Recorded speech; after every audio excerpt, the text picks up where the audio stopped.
We are Rogue Media Sports. It's one thing falling in love with a house, picturing yourself moving in and calling it home, and quite another navigating the world of price negotiating, mortgage lenders, and finding the budget that works best for you. An agent who's a Realtor can make understanding that world easier.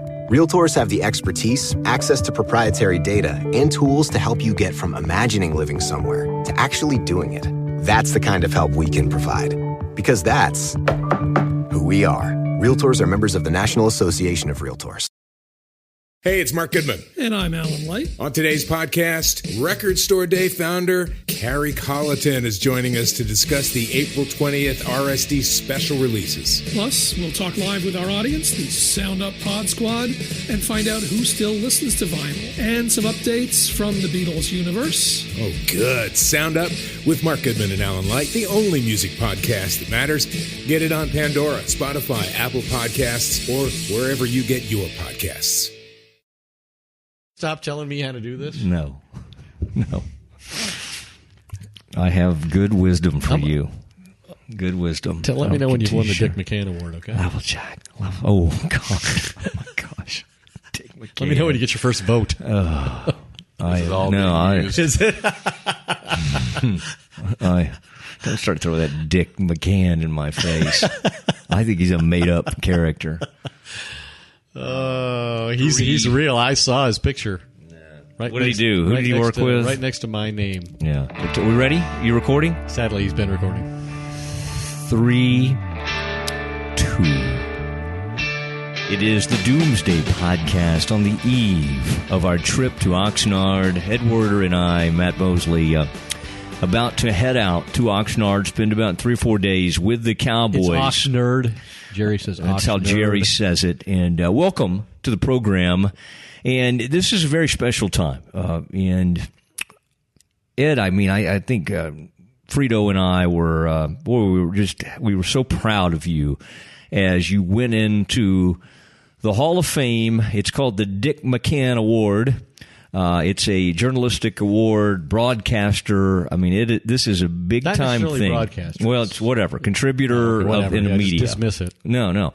We were very proud of you. Now, the only issue I have with this honor is that we apparently have not been able to find audio of your speech anywhere. We have scoured. I can't wait to go on the road and find out just how well invested we are. All you had to do was take your phone up there to the podium and hit a button. To be thinking about. No, you could have recorded your own speech. But Ed, to me, it's important right now. We have this opportunity for you to. I want people to hear what your speech was. And I was in Hot Springs, Arkansas. Can I tell you one funny story before I get to my speech? Yeah, please. So I'm up there on the dais. This is in Canton? In Canton, Ohio. Canton, Ohio. Football Hall of Fame. It's the Friday night gold jacket dinner where the Hall of Famers are publicly, the old classes, all the classes are brought together and they parade in front. They're all announced, and then they form 2 lines, and new inductees, new enshrinees walk through them and ultimately get their gold jackets. At this, I gave the speech you're referring to. But first, when I got there and was shown where I was sitting, there were only a couple of people up there, right? We're about 10 minutes away from the official start of the ceremony. And I met like 2 or 3 different people. One guy's in charge of, the volunteers, and, one's a Chamber of Commerce. And the next thing I know, the guy who just introduced himself to me as being the head of the Chamber of Commerce gets up and starts making remarks. And he says that now we'd like to take a moment and, bow our heads in prayer. And he introduces Father so-and-so. And he looks at me. And he gestures for me to take over, like he thinks I'm the priest. He was a little shocked when I told him I only went as far as altar boy. But, so we had to scramble around. I told him I was capable of saying a few Hail Marys, and he really seemed to be in need of one. He needed Aaron Rodgers, like a Hail Mary. Nobody's ever needed a Hail Mary before. So that happened even before I began to speak. Were you now that's a good story, Ed. Were you wearing like one of those white collars or anything that confused him? Now a cloak? No. I think you have a little bit of a priest look to you. I think the Irish Catholic I think that kind of the red hair. I was raised Catholic. You were? Yes. And when did you stop going to church? Probably about the time you were born. I gave up on humanity at that point. No, you're still a believer. You just show it in a different way. It's fine, Ed. Now, you get up there. There's certain things I abstain from. Who? That's right. Well, that abstinence is still preached in some of those circles. Now, Ed, when you were at the event there, tell us what portion of it, like where did they kind of squeeze you in? Squeeze me in? Yeah, or was it like, I don't have a great feel for this. Was the whole dinner for you? No, the whole dinner wasn't for me. I was a small part of it, as was. But were you early on the docket, or were you kind of later in the? No, we were later. So your audience, I mean, I was a little nervous about it, and my wife Jill was with me. And did they have alcohol at the tables? Could you just have a drink to maybe take the edge off or something? That was a possibility. And you took and I did. I seized full advantage of it. Yes. I did have one rum and coke before I spoke, but my wife said, why would you be nervous about this? Because you broadcast in front of live in front of hundreds of thousands, millions of people at different times. But to me, it was different because it's the first time. First of all, I'm not used to seeing my audience, and I'm certainly not used to seeing the greatest living players in the history of the game I've been covering for 34 years in my audience. So it's a little intimidating from that point of view. And not only that, they had me write my speech. They only wanted a minute. Which I told them is probably a minute more than anybody wanted to hear from me. Mm-hmm. And they told me I would have a teleprompter, which I thought, that's a big relief if you have a teleprompter. I know how to read a teleprompter. I've been taught well in that regard. Yeah. And it's I've never tried that. What is that?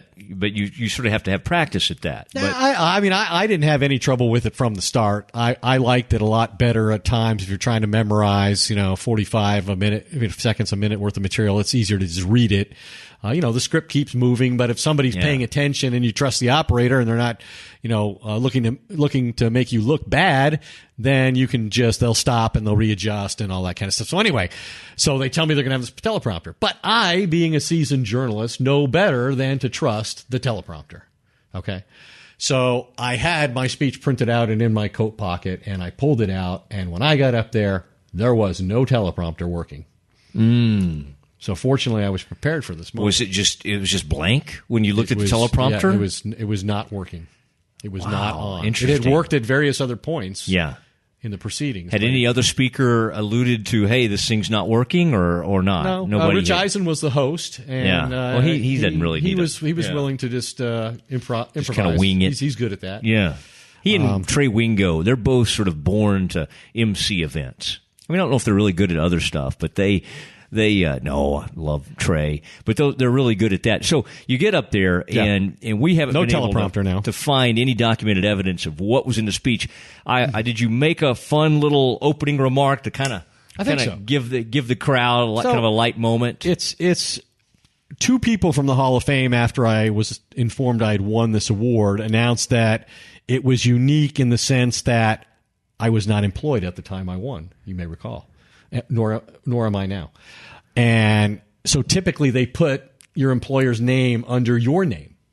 And so they asked me, who did I want to accompany me on the plaque? And I said ESPN because I spent a lot of years there, worked with a lot of great people. They contributed to my success. It was our award. And so despite recent events, I put ESPN on there. And we're not taking that personally at Doomsday. It's your whatever you want to do. I understand that. That'll be going forward whenever there's a next honor. The next McCann Katie Award. I'll put it on. They don't do I don't think there's anymore. ever been a two-time winner of the McCann Award. I don't know if it's possible. Yeah, I think you have a shot. You have a shot.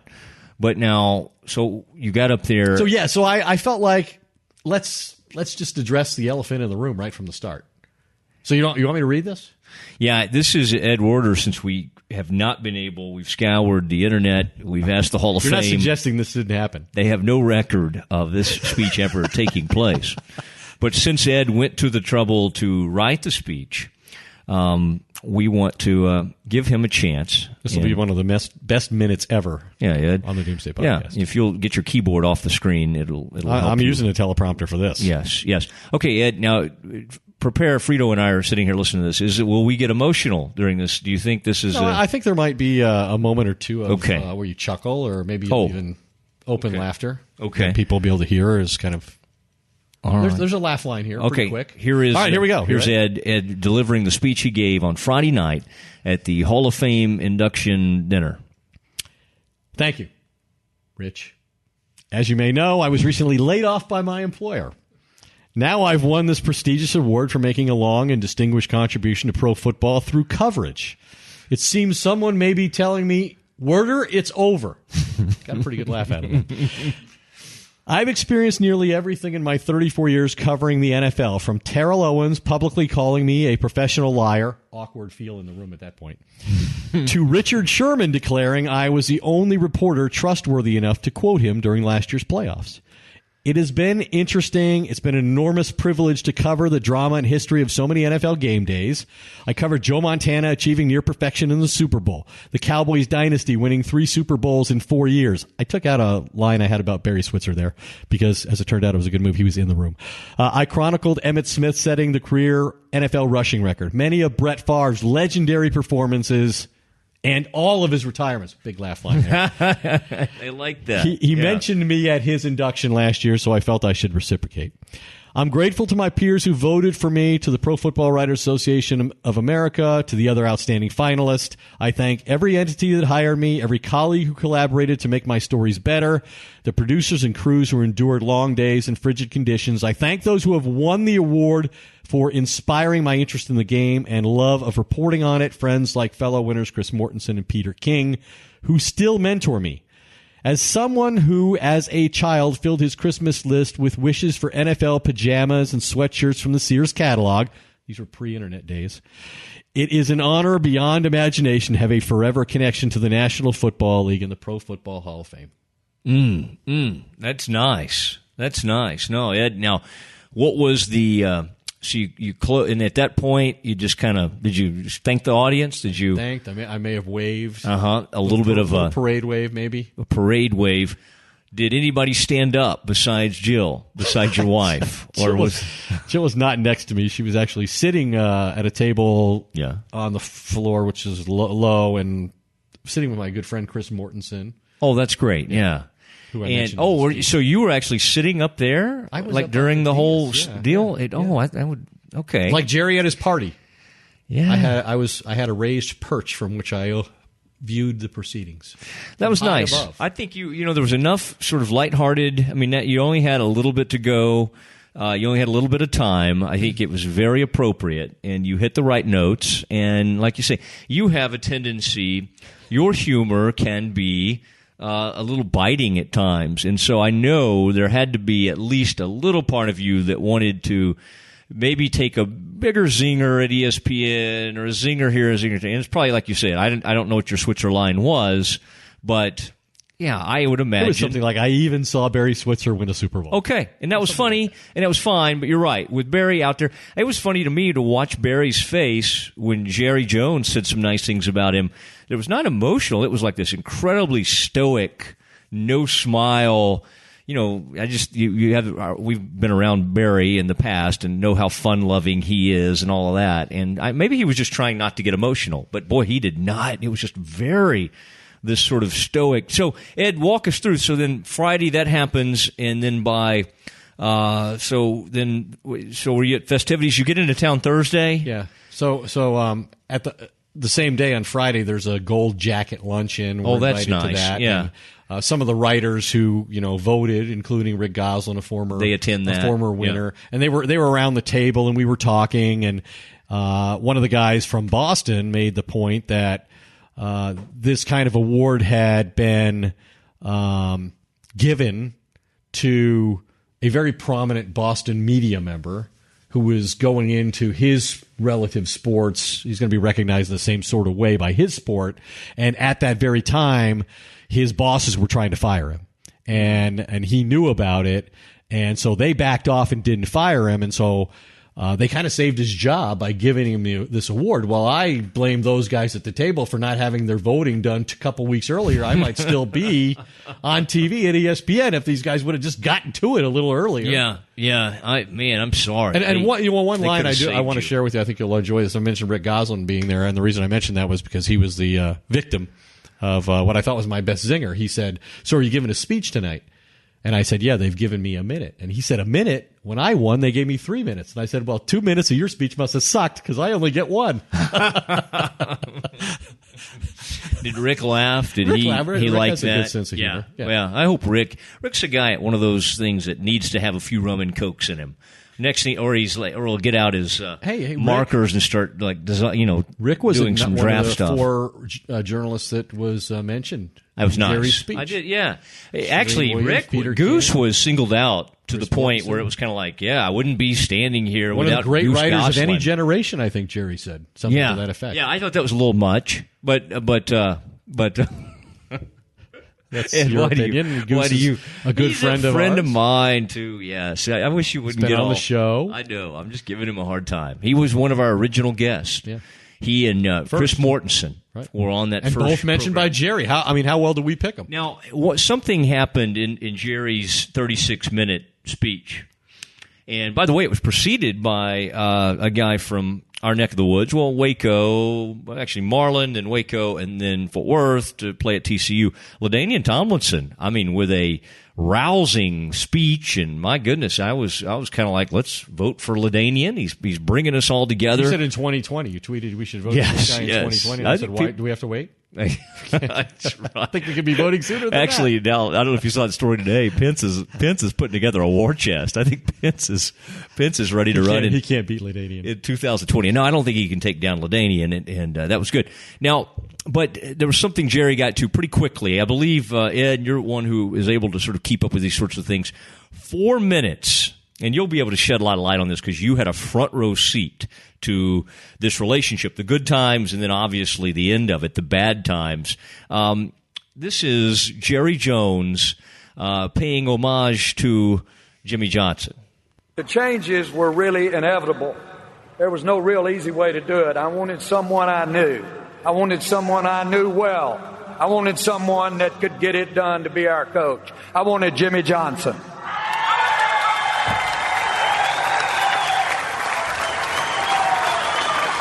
I said he'd be worth 5 first-round draft choices or 5 Heisman Trophy draft winners. Of course, I should have did get laughed out of town when I said it.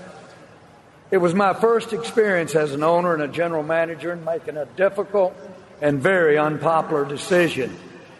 Jimmy, it was a great decision. You were a great teammate. You were a great partner. To the contrary of popular belief, we worked so well together for 5 years and restored the Cowboys' credibility with our fans. We were back-to-back. We were driven. We had thick skin. We took all the criticism, make a dish out. I thank you. I thought that was a remarkably important thing that Jerry did. I think he embellished the truth a bit there in terms of saying that they had no problems whatsoever for 5 years. It was very clear for at least the last year of their partnership, and really before that, that there were issues. And Jerry mentioned he was the general manager. Well, he tried to give Jimmy Johnson a contract extension and his coaching staff as well, sign them to new contracts to reward them for the Super Bowl championship. But his real purpose, as Jimmy believed, was to take back control of personnel. And so Jimmy would not sign the contract. And then that whole last year together, it was a very difficult relationship. In fact, I remember, when Jimmy said the thing to Chris Mortensen about he'd be, I think he said intrigued was a word he used about going to the Jacksonville Jaguars. And this was said on the eve of them going to play the Giants for the NFC East Championship in the famous game in which Emmett injured his shoulder. Well, before that game even started in the press box, and because of what Jimmy said to that question Chris Mortensen asked him, I went to Jerry in the press box and I said, so Jerry, I said, what if Jimmy won you another Super Bowl? would you then maybe be of a mind to allow him to leave if that's what he wanted? And you know what Jerry said to me? What's that? What if I won him another Super Bowl? That's good. I think, and by the way, folks can see some of these stories. Ed has some incredible stories. Goose Gosselin was there. Tim Calishaw, they had front row seats to all of this back in the day.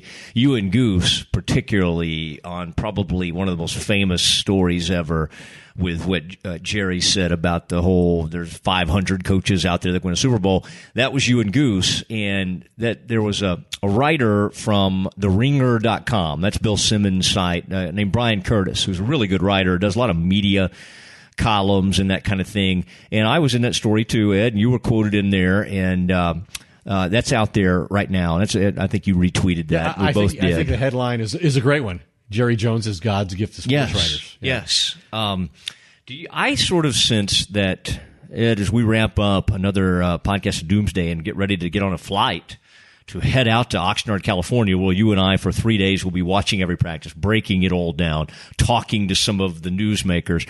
I sort of feel like Jerry, now that he has this Hall of Fame status, and this is a sort of a crowning achievement for so many things that he's been a part of, I think he'll be a lot less sensitive. I mean, he does have thick skin, as you've pointed out, for whatever reason with you, and you do have a way of getting under people's skin. He has been somewhat combative with you, but I think the Jimmy thing has always been incredibly sensitive. He'll still be sensitive when people say, well, he's never been able to do this without Jimmy, basically. And even the third Super Bowl, a lot of people say, well, it was with Jimmy's players and all that kind of thing.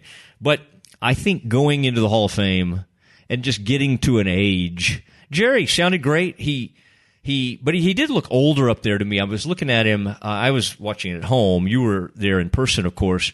And he's, whatever he is, 75, 76. He's getting on up there. Now, he's going to go another 20 years and all. But I think age and just, I don't know if I could say maturity ever about Jerry because he still has too good of a time.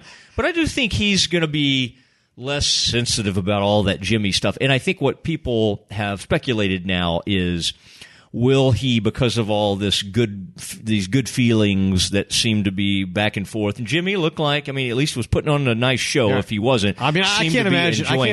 I think how hard that must have been for Jimmy. Yeah, I think you're right. Right up there at the front. He agreed to go to he rarely, if ever, goes to the Hall of Fame.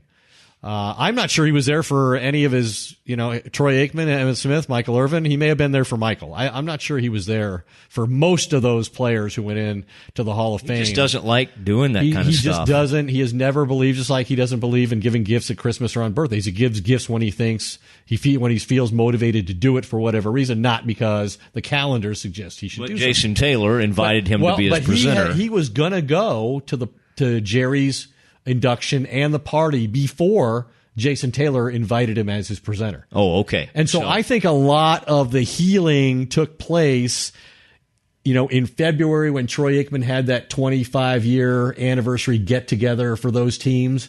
I think a lot of good things happened during that period of time that led to what we saw the other night. And that's essential. And it's always going to be debated about who was, in their own minds, who was more important in creating that success in those early years when they won three Super Bowls in 4 years. But what's happened now is Jerry feels secure in that he's in the Hall of Fame, not the Ring of Honor, which he votes for. He'll tell you he's the only member of the voting committee in the Ring of Honor, and so he needs to put Jimmy Johnson in the Ring of Honor. Yeah, and that's what I was getting at. I think maybe we're moving toward that. That needs to happen, and it needs to happen as soon as this season. And I think Jimmy's going to go in the Hall of Fame too, but in his own mind, Jerry has now been vindicated. He's been validated in his mind as a football man, even though he's going in as a contributor. And he's not the same contributor that Bill Polian and Ron Wolf are in terms of them strictly being general managers. Jerry's role is bigger than that, but in terms of actual team building, it's not the same as what those guys did. But the fact that he's in will give him the kind of peace of mind where he's not as threatened by Jimmy as he might have been if he wasn't in and Jimmy was in. Yeah, I think you're right, and I think it would only be appropriate now that Jerry is in the Pro Football Hall of Fame if he and Jimmy went into the Ring of Honor together, just the two of them, and that would be fun. I mean, now it's weird to put yourself in, but I mean, I don't think it's also weird to make yourself the general manager of a team. It's not like Steven's not going to put him in if he waits too long. Yeah. No, I think. What did he say about Jerry Jr.? I was kind of laughing at that because he said he wants to grab him by the throat every other day. He's trying to out Jerry Jones. Yeah, Jerry Jones. Like, it was just funny because the other the third two, it's apple like fell closest to the tree. Yeah. The other two, he said all these. He couldn't say enough great things about Charlotte and Steven and it was I think and my wife felt terrible for Jerry Jr. Because it did seem like Jerry just sort of criticized him, but I think Jerry was saying, he's the most like me, and I think I'm the greatest thing going. Like, there's no higher compliment I can give somebody than to tell them they're like me. Yeah, I think he was basically saying Jerry Jr. hasn't accomplished a lot. I think that's what he was. You can take it the way you want to.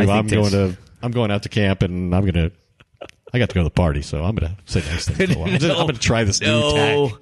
No, it's fine. No, I think he meant it in a very congenial, fun way, and I think I kind of am with you. I think it was like this.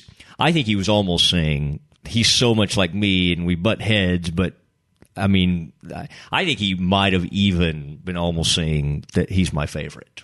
I think he came close to saying something like that. Ed, that has been sort of our recap of your Hall of Fame weekend. And we were very proud of you at the Doomsday podcast. And we're so excited because you are going to be able to join the whole Doomsday.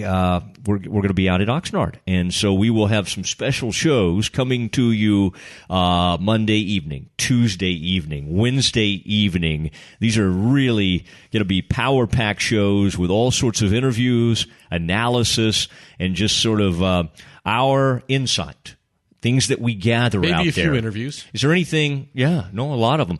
Is there anything you're particularly looking forward to in our trip? What's other than just kind of hanging out with me? The first and most important thing I want to know is what our travel budget is.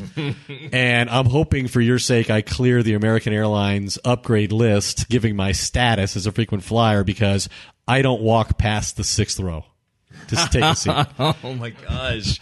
This is a problem. This is already going to be a problem. What's our per diem? I have established for you.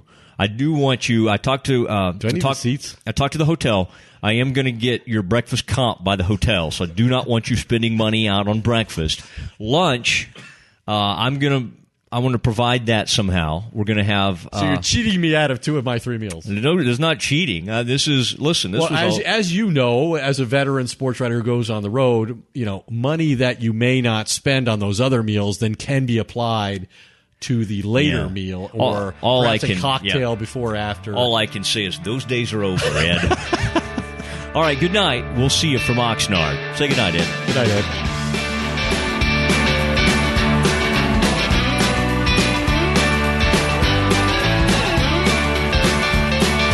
Christmas lights are shining, stockings have been hung. You're praying for your daughter, lighting candles for your son. They're living in the city now, you don't see them anymore. This year will not be like the ones